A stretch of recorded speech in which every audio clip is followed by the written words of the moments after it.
So students, today we'll continue with the states of matter. In our previous video, we discussed about the Boyle's law, and Boyle's law what states that the volume is inversely proportional to the pressure. वो हमने कर लिया था कि जब हम किसी gas पर, फॉर एग्जाम्पल दोबारा एक बार रिपीट कर लेते हैं, जैसे यहाँ पर गैस है, ये एक पिस्टन है और पिस्टन में एक ये गैस है और ये गैस का क्या है, वॉल्यूम है, ठीक है। अब जब आप इस पर प्रेशर लगाओगे तो क्या हो जाएगा, पिस्टन अगर यहाँ आया प्रेशर लगाने से तो वॉल्यूम क्या हुआ, अब ये कम हो गया। So as we increase the pressure the volume decreases, ये था बॉयल्स लॉ। वहाँ पर फाइंडिंग थी pressure is inversely volume is inversely proportional to pressure, then the proportionality constant was equal to K, P is equal to K upon P and it was K is equal to P V, और last में आया था P1 V1 is equal to P2 V2, ठीक। ये हमने कल कर लिया था लास्ट वीडियो में। अब हमें डिस्कस क्या करना है next, Charles law. Now see देखो, हमने क्या कहा था, बॉयल्स लॉ को भी हमने एक रिलेशन दिया था। जैसे यहाँ चार्ल्स लॉ है, चार्ल्स लॉ, तो हमने बॉयल्स लॉ को कहा था प्रेशर वॉल्यूम रिलेशन, क्योंकि वहाँ टेम्परेचर कांस्टेंट था। Now here it is in the Charles law, it is volume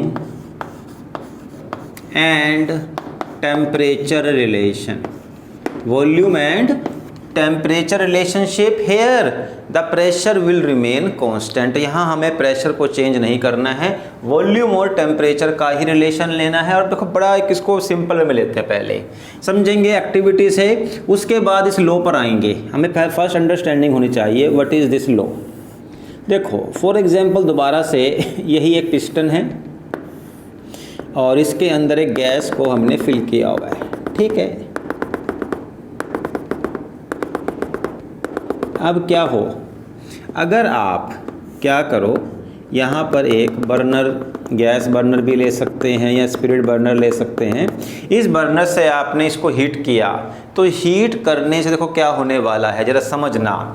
heat से क्या होगा, जो ये गैस के पार्टिकल्स हैं, देखो यूजुअली हम पढ़ चुके हैं पहले ही, गैस के पार्टिकल्स आपस में क्या करते हैं, स्ट्राइकिंग करते हैं, they will collide with each other, और लास्ट में कहाँ टकराएंगे, इस वॉल से, इस वॉल से यहाँ भी टकराएंगे, रैंडमली वो हर वॉल पर टकराएंगे।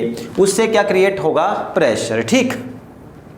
अगर आप टेम्परेचर बढ़ाओगे तो ये इनकी काइनेटिक एनर्जी और बढ़ जाएगी और ये लास्ट में जो वॉल से और जोर से टकराएंगे तो क्या करेंगे, ये इस पिस्टन को ऊपर उठा देगा। अगर हीट अप्लाई करोगे तो ये पिस्टन क्या है, ऊपर उठ जाएगा। इससे पता क्या चलता है आपको कि जैसे जैसे आप टेम्परेचर बढ़ाओगे वॉल्यूम क्या होगा, बढ़ेगा। यही है Charles law. What Charles law states that volume is directly proportional to the temperature. इसका हम एग्जांपल ले सकते हैं। जैसे देखो आपके पास होता क्या है, अगर आप किसी मतलब देखा होगा आपने, जैसे कई बार हम अगर जिस कंसेप्ट से हमें इंजन, स्टीम इंजन की एक इंस्पिरेशन मिली थी, साइंटिस्ट ने क्या देखा कि वो एक वाटर मतलब एक जगह एक वेसल था, उस वेसल में वाटर को बॉईल कर रहे थे। तो बॉईल करने पर क्या हुआ था, उसके ऊपर जो एक रखा हुआ था कवर, ढक्कन, वो जो कवर था वो हिलना शुरू हो गया। वो क्यों, क्योंकि जो जब आपने बॉइलिंग स्टार्ट की तो वाटर किस में कन्वर्ट हो गया, गैस में। और उस अब क्योंकि नीचे से आपको हीट मिल रही थी तो उसने इतना प्रेशर लगाया कि अब वो ऊपर उठना शुरू हो गया, मीन्स वॉल्यूम बढ़ना स्टार्ट हो गया। और जैसे जैसे आप टेम्परेचर बढ़ाते हो वैसे वैसे वॉल्यूम बढ़ना स्टार्ट हो जाता है, ठीक है। तो according to Charles law volume is directly proportional to the temperature of a gas, कि गैस का अगर आप टेम्परेचर बढ़ाओगे तो वॉल्यूम उसका बढ़ेगा, लेकिन under which condition, when the pressure is constant. आपको प्रेशर को चेंज नहीं करना है, प्रेशर शुड रिमेन कांस्टेंट। क्योंकि अगर मान लो, देखो क्या करो आप, इसी केस को मैं ले लेता हूँ दोबारा से। ये आपके पास एक पिस्टन है, यहाँ पर आपने गैस लिया, ठीक, और इसको हीट किया, बट आपने पिस्टन को लॉक कर दिया कि जो मर्जी हो जाए ये पिस्टन ऊपर ना उठे। अब अगर हीट करोगे तो क्या होगा, वॉल्यूम नहीं बढ़ेगा, लेकिन उससे क्या होगा, आपका प्रेशर बढ़ना स्टार्ट हो जाएगा, क्योंकि जब ये ऊपर नहीं जाएगा तो ये पार्टिकल्स क्या करेंगे, इसके ऊपर प्रेशर बढ़ा देंगे अपना। ठीक है, तो हमें यहाँ प्रेशर को कांस्टेंट रखना है, आप इसको फ्री रखोगे, जैसे जैसे गैस फैलेगी वैसे वैसे वॉल्यूम बढ़ेगा, तो उससे प्रेशर चेंज नहीं होगा, प्रेशर विल रिमेन सेम। और ये आपके पास आ गया V is directly proportional to T। अब इसको बनाते हैं इक्वल टू, देखो V is equal to K into T, क्योंकि यहाँ पर K आ गया प्रोपोर्शनैलिटी कांस्टेंट, और इसको हम लिख सकते हैं V upon T is equal to K। इसका मतलब क्या हुआ कि वॉल्यूम और टेम्परेचर का जो रेशियो है वो किसी भी गैस के लिए हमेशा कांस्टेंट रहता है, वो कभी चेंज नहीं होगा। कि जैसे जैसे आप वॉल्यूम और टेम्परेचर का मीन्स जैसे जैसे वॉल्यूम बढ़ाओगे वैसे वैसे टेम्परेचर बढ़ाओगे, मीन्स टेम्परेचर जैसे बढ़ेगा वैसे वैसे वॉल्यूम में इंक्रीज आएगा। V upon T is always constant. जैसे मान लो कोई गैस थी, उसका अभी वॉल्यूम था V1 और आपने उसका टेम्परेचर ये है, मीन्स रूम टेम्परेचर T1 है जो भी अभी है, उस समय उस गैस का वॉल्यूम ये था।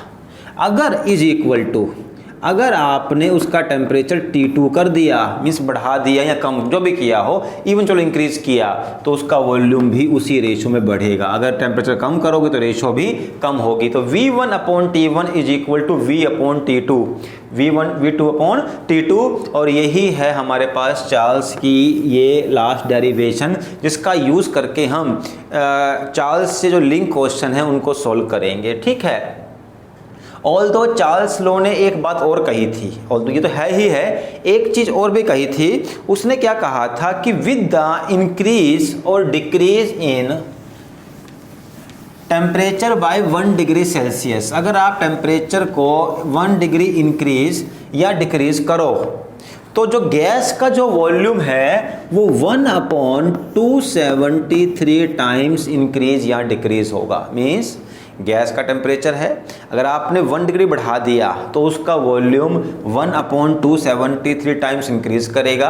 अगर आपने उसका टेम्परेचर कम कर दिया 1 डिग्री तो उसका वॉल्यूम भी 1 अपॉन 273 टाइम्स कम हो जाएगा। ठीक, ये भी चार्ल्स लॉ की एक फाइंडिंग है, और इस चार्ल्स लॉ की फाइंडिंग के बेसिस पर यहाँ एक चीज़ प्रूव होती है, वो ये कि हम किसी भी गैस को -273 डिग्री सेल्सियस, -273 डिग्री सेल्सियस से कम टेम्परेचर नहीं दे सकते। मीन्स क्योंकि अगर आपने टेम्परेचर -273 डिग्री सेल्सियस से भी लो कर दिया तो गैस का जो वॉल्यूम है वो क्या हो जाएगा, 0। और वैसे भी अगर नॉर्मल कंडीशन में भी although this temperature is almost, means इसको हम इन ऑन द अर्थ, ये नेचर में बिल्कुल प्रेजेंट नहीं है, अगर फिर भी अगर इसको हम अचीव करें तो इस टेम्परेचर पर गैस वैसे भी एग्जिस्ट नहीं करेगी, that gas will change into liquid. So for any gas to exist at -273 degree Celsius is impossible, because at this temperature the volume of gas will be 0 and it will change into the liquid. Gas रहेगी ही नहीं -273 degree Celsius पर, बहुत कम temperature है यहाँ। ठीक, तो ये था हमारा चार्ल्स लॉ। अब चार्ल्स लॉ के बेसिस पर कुछ एक क्वेश्चंस को हम यहाँ पर ट्राई करते हैं सॉल्व करने की। ठीक, जैसे आपके मैं नोट से ही क्वेश्चन को पिक करूँगा। यहाँ पर क्वेश्चन दिया हुआ है इसने, a balloon is filled with hydrogen at room temperature. तो उसने कहा है कि आपके, सॉरी तो चार्ल्स लॉ का हमने कल ही किया था, चार्ल्स लॉ का नहीं, सॉरी बॉयल्स लॉ का था ये, हमें चार्ल्स लॉ का करना पड़ेगा यहाँ पर। ये तो क्वेश्चन हो गया है हमारे पास बॉयल्स लॉ चार्ल्स लॉ, ये रहा, देखो चार्ल्स लॉ का तो ये रहा। ठीक है, ये क्वेश्चन यहाँ से स्टार्ट करेंगे। On a ship in a Pacific ocean, उसने कहा है कि कोई पैसिफिक ओशियन में एक शिप थी, वेयर द टेम्परेचर, अब देखो यहाँ टेम्परेचर नोट करना पड़ेगा, where the temperature is 23.4 degree Celsius. तो आप कोई शिप पैसिफिक रीजन मीन्स उसके जो ओशियन है पैसिफिक ओशियन उसमें कहीं पर है, और उस समय टेम्परेचर कितना है इसको आप T1 मान लेते हैं, वहाँ पर उस टेम्परेचर है 23.4 डिग्री सेल्सियस। ठीक, balloon is filled with 2 litre airs, तो मतलब एक बैलून है जो शिप में है और उसके अंदर आपकी 2 लीटर एयर भरी हुई है, एक बड़ा बैलून है। तो अब अगर 2 लीटर एयर हो गई तो वॉल्यूम कितना हो गया बैलून का? 2 लीटर तो होगा, वो V1 वॉल्यूम कितना हो गया हमारे पास? 2 लीटर। ठीक है, देखो न्यूमेरिकल्स को आपको बहुत आराम से सोल्व करना पड़ेगा और उन चीज़ों को तोड़ना पड़ेगा, एक साथ पढ़ोगे तो समझ नहीं आएगा। तो उसने क्या कहा कि पैसिफिक ओशन में टेम्परेचर जिस समय 23.4 डिग्री सेल्सियस था, तो उसी समय शिप के ऊपर एक बैलून रखा हुआ था और उस बैलून के अंदर 2 लीटर एयर भरी हुई थी। What will be the volume of balloon when the ship reaches Indian Ocean? तो जो पैसिफिक ओशियन से जब शिप इंडियन ओशन में आएगी तो उसका वॉल्यूम कितना हो जाएगा? मीन्स वो बैलून छोटा होगा या बड़ा होगा।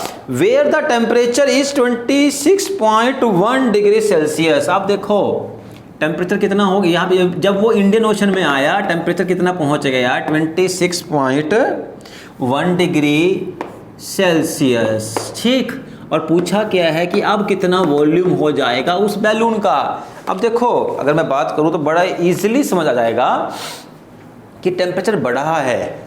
जब पैसिफिक ओशन में था तो टेम्परेचर था 23.4 डिग्री सेल्सियस, अब वो जब पहुंचा इंडियन ओशन में टेम्परेचर हो गया 26.1 डिग्री। टेम्परेचर बढ़ा है, इसका मतलब इतना पक्का है कि वॉल्यूम 2 लीटर से ज़्यादा ही हो जाएगा। और कैसे निकाल लेंगे? Very easy. देखो पता है हमें T1 upon V1 is equal to T2 upon V2। ठीक है, ठीक, देखो हमने किया था ना वहाँ पर अभी। तो देखो अब आपके पास यहाँ पर हम इसको सोल्व कर देते हैं।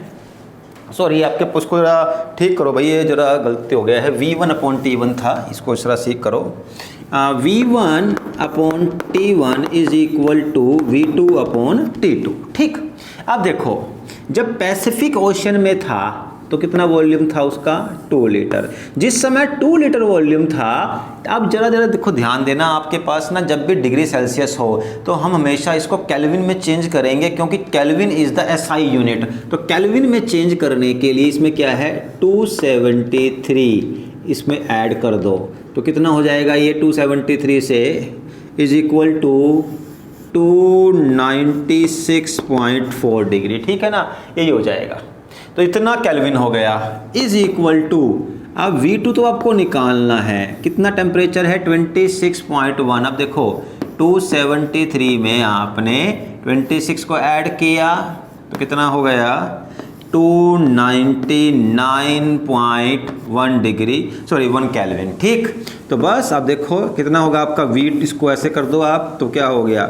V2 into 296.4 is equal to 2 into 299.1। तो V2 इज इक्वल टू, इसको नीचे ले जाओ आप, कितना हो गया?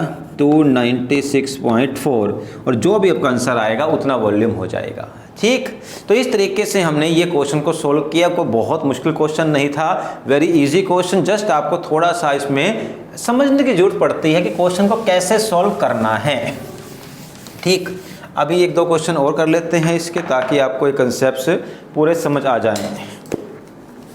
और जो कुछ कोई एक आधा न्यूमेरिकल बचेगा हमारे पास, उसको फिर हम जूम ऑनलाइन क्लास में भी समझने की कोशिश करेंगे। ठीक है, कुछ मैं यहाँ पर 1-2 क्वेश्चन छोड़ भी देता हूँ ताकि आपको बाद में इसको करने में आसानी रहे। ठीक, अब देखो यहाँ एक क्वेश्चन मैं अपने लेता हूँ। एक क्वेश्चन जो है नेक्स्ट वाला वो छोड़ रहा हूँ, उसमें 2 ही क्वेश्चन दिए हुए हैं इसके बेसिस पर। तो उस क्वेश्चन को हम अब जून जो क्लासेस होगी ऑनलाइन उसमें ही स्टडी करेंगे। ठीक, तो देखो फर्स्ट ऑफ ऑल अब एक और क्वेश्चन ले लेते हैं दैट कि आपके पास कोई एक बैलून है, ठीक है, और उसका मतलब मान लेते हैं कि सुबह का टाइम है, आपने बैलून में एयर भरी हुई है, ठीक है, और उस समय टेम्परेचर था आपका 25 डिग्री सेल्सियस T1, और वॉल्यूम था हमारा उस समय उस बैलून का 5 लीटर।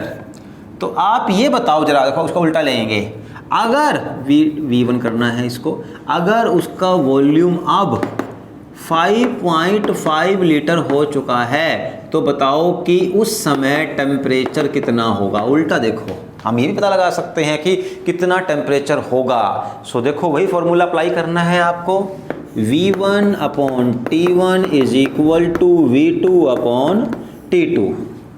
अब V1 दिया हुआ है, जब 5 लीटर था वॉल्यूम तो कितना टेम्परेचर था, अब इसमें 273 ऐड कर दोगे तो 298 आ जाएगा, 298 केल्विन। और अगर वॉल्यूम 5.5 लीटर है तो टेम्परेचर कितना होगा, आई थिंक T2 निकल जाएगा। बहुत सिंपल मैथमेटिकल एक्सप्रेशन से ये क्वेश्चन हमारा सॉल्व हो जाएगा। ठीक है, तो हमने अब आज इस वीडियो में चार्ल्स लॉ और चार्ल्स लॉ से लिंक जो क्वेश्चंस हैं उनको सॉल्व किया। ठीक, तो इसके बाद हम नेक्स्ट वीडियो में एवोगैड्रो लॉ और उससे लिंक क्वेश्चंस को सॉल्व करेंगे। Okay, thank you.